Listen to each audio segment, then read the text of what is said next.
Seat Ateca ile birlikteyiz. Ateca son dönemde en çok merak ettiğiniz, en çok istediğiniz modellerin başında geliyordu. Bunun farkındayım çünkü tüm videoların altına, tüm sosyal medya hesaplarımın altına Ateca'nın testini yapmamı istediğinizi defalarca dile getirdiniz. Ben de sizlerin bu isteklerinizi Seat Türkiye yetkilileriyle paylaştım ve onlar da sizlerin bu isteklerinizi dikkate aldı ve Ateca test otomobilini test etmemiz için Türkiye'de ilk defa bize verdi. Ancak Ateca'yı test etmemiz için sadece bugünümüz var ve hava dışarıda korkunç vaziyette. Bana sorarsanız bugün dışarıda yılın en kötü havası yaşanıyor. Hem çok soğuk hem sabahtan beri durmayan bir yağmur vardı ki şu anda da sulu kara dönmüş vaziyette. Ama benim keyfim yerinde, merak etmeyin çünkü Ateca'nın direksiyonu başındayım ve burası gayet konforlu. Aracın detaylarını da sizlerle paylaşmak için sabırsızlanıyorum. Eğer hazırsanız başlayalım.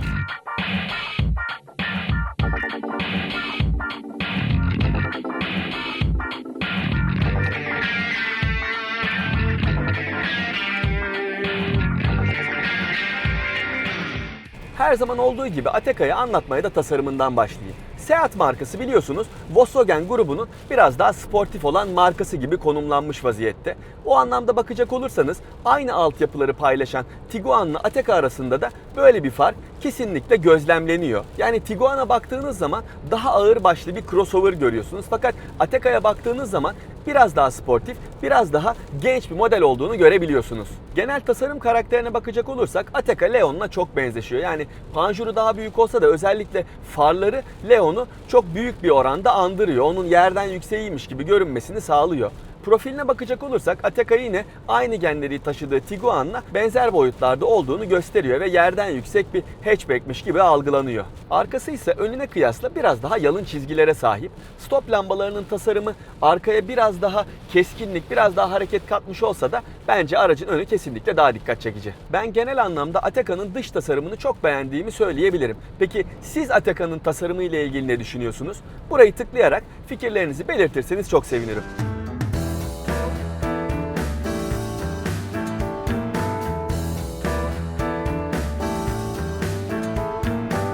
Gelelim Ateca'nın iç mekanına. Bir kere Ateca'nın sürücü koltuğuna oturur oturmaz gözünüzü kapatırsanız sanki bir Tiguan kullanıyormuş gibi hissediyorsunuz. Fakat etrafı gözlemlediğiniz zamansa sanki bir Leon'un içindeymiş gibi hissediyorsunuz. Yani bu anlamda Ateca Tiguan'la Leon'un kırması bir otomobil diyebilirim. Bir kere ilk olarak en çok merak edilen konuların başında gelen malzeme kalitesinden bahsedeyim. Üst taraflarda gayet yumuşak plastik malzemeler kullanılıyor ama alt taraflara indiğiniz zaman sert plastik malzeme ile karşılaşıyorsunuz. Fakat burada bir kıyaslama yapmak gerekiyor. Aynı durum Tiguan'da da söz konusu. Yani buralardaki malzemeler Tiguan'da da aynı şekilde kullanılıyor. Burada Tiguan'ın Ateca'dan üstün olduğu yerse kapı döşemelerindeki malzemeler ama buradaki malzemeler her ne kadar sert olsa da görünüm anlamında veya dokunduğunuz zaman kaliteli olan yapısıyla kesinlikle eksik hissettirmiyor. Bunu belirtmem lazım. Küçük eşya gözleri konusunda Ateca sınıfının beklentilerini karşılayabiliyor. Burada vitesin önünde cüzdanınızı, telefonunuzu koyabileceğiniz bir alan var ve ayrıca buradan telefonunuzu kablosuz olarak şarj edebiliyorsunuz. Vitesin arkasında 2 tane bardaklık ve orta boyutlu bir kol dayama da burada yer alıyor. Fakat kuzeni Tiguan'da olan ama Ateca'da olmayan 2 tane ekstra göz var. Yani mesela Tiguan'da burada orta konsolun üstünde kapaklı bir göz vardı ve burada direksiyonun yanında da bir tane kapaklı bir göz vardı. Ama Ateca'da bundan sunulmuyor. Yani o anlamda Tiguan'dan bir adım geride diyebilirim.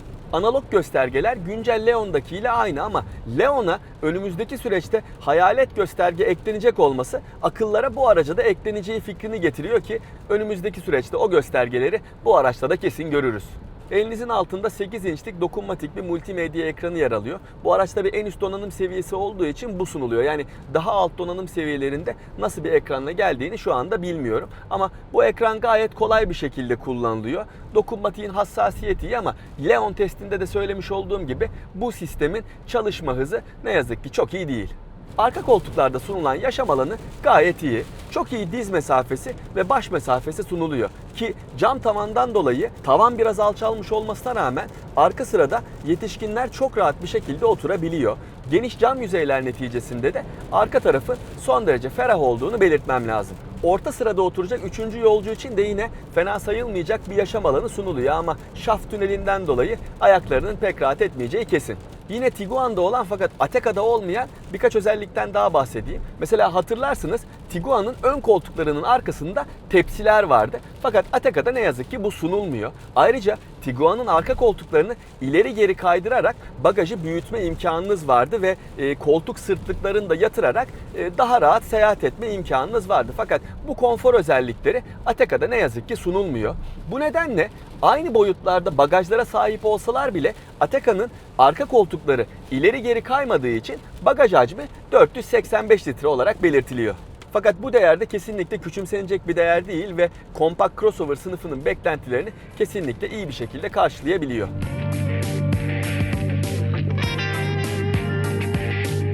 Gelelim Atecca'nın motorine ve sürüş özelliklerine. Kullanmış olduğum aracın kaputunun altında 1.4 litrelik turbo beslemeli TSI motor görev yapıyor. Bu motor tam 150 beygir güç ve 250 Nm tork üretiyor ve test otomobilinde 7 ileri çift kavramalı otomatik DSG şanzımanla birlikte kullanılıyor. Bu motoru zaten yakından tanıyorsunuz çünkü daha önce Tiguan'da da Leon FR'da da bu motoru kullanmış, detaylarını sizlerle paylaşmıştım. O yüzden çok fazla detaya girmeyeceğim açıkçası. Performans anlamında bence gayet iyi işler ortaya koyabiliyor.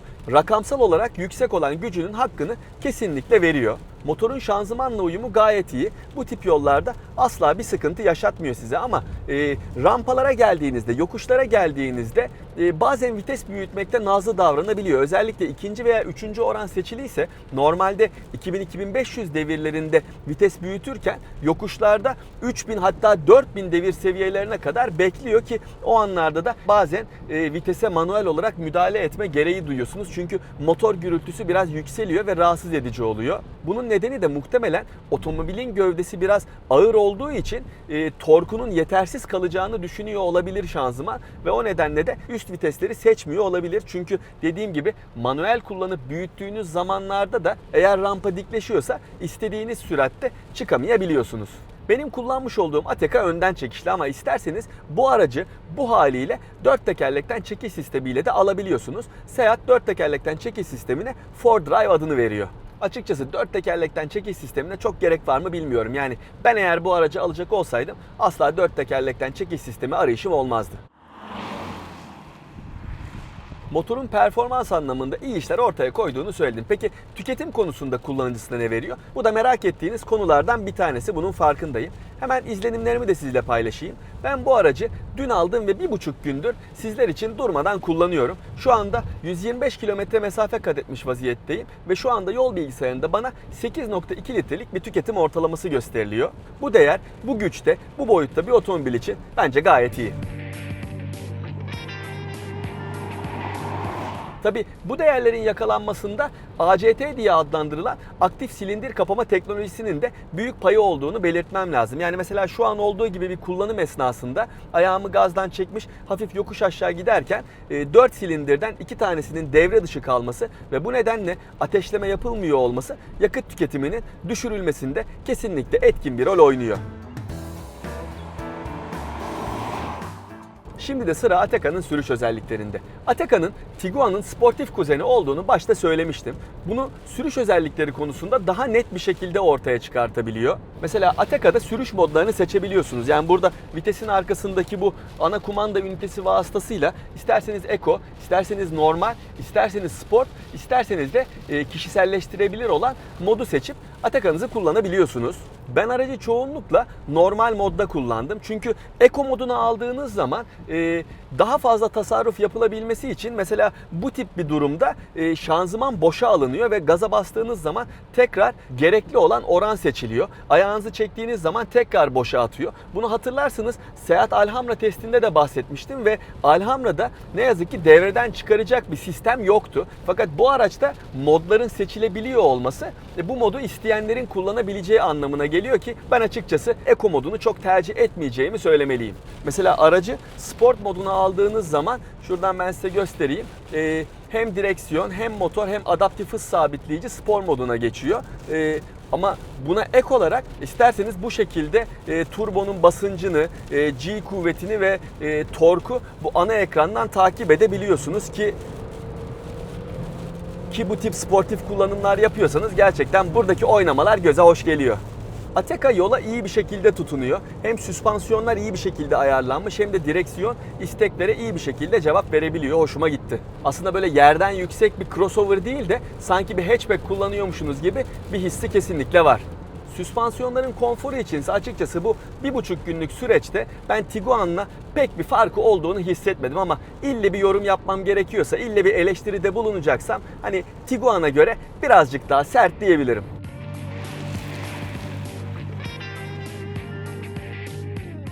Yalıtım anlamında Ateca fena işler ortaya koymuyor ama şu anda çok şiddetli bir şekilde yağmur yağıyor ve siz muhtemelen bu yağmur sesini bile duyuyorsunuz. Ama bunun Ateca ile bir alakası yok.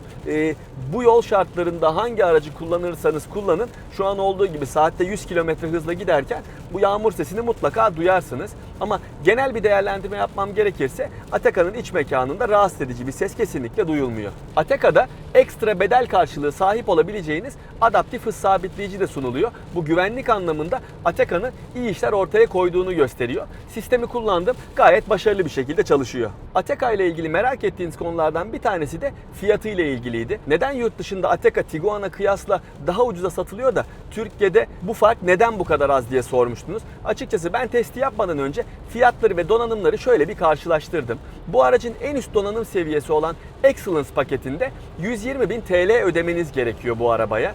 Fakat aynı şekilde Tiguan'ın en üst seviyesi olan Highline'da ödemeniz gereken meblağ yaklaşık 143.000 TL. Yani aralarında 23.000 TL'lik bana sorarsanız büyük bir fark var.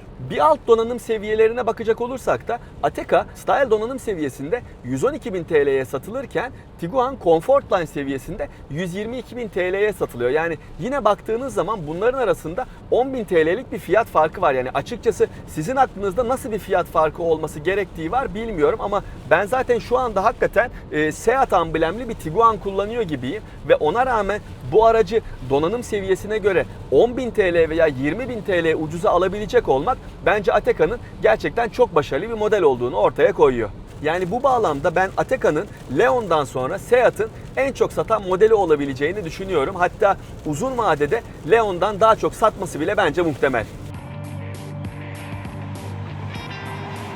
Benim Ateca ile ilgili söyleyeceklerim bu kadar. Umarım bu kısıtlı sürede ve zor şartlarda yapmış olduğum testi beğenmişsinizdir. Eğer aklınıza takılan veya eksik olduğunu düşündüğünüz konular varsa lütfen videonun altına yorum olarak bırakın. Hepsini okuduğumdan asla şüpheniz olmasın. Yeni Skoda Kodiaq'ı da tıpkı Seat Ateca gibi test etmemi merakla beklediğinizi biliyorum. Ancak ne yazık ki Skoda Türkiye yetkilileri sizlerin bu isteğinin gerçek anlamda farkında değil ne yazık ki. O yüzden sizlerden isteğim bu videonun altına Skoda Kodiaq testi izlemek istiyoruz diye yazarsanız sizlerin isteklerini Skoda Türkiye yetkilileriyle paylaşacağımdan ve onlardan gelebilecek olumlu geri dönüş neticesinde testini en kısa sürede yapacağımdan hiç şüpheniz olmasın. Görüşmek üzere.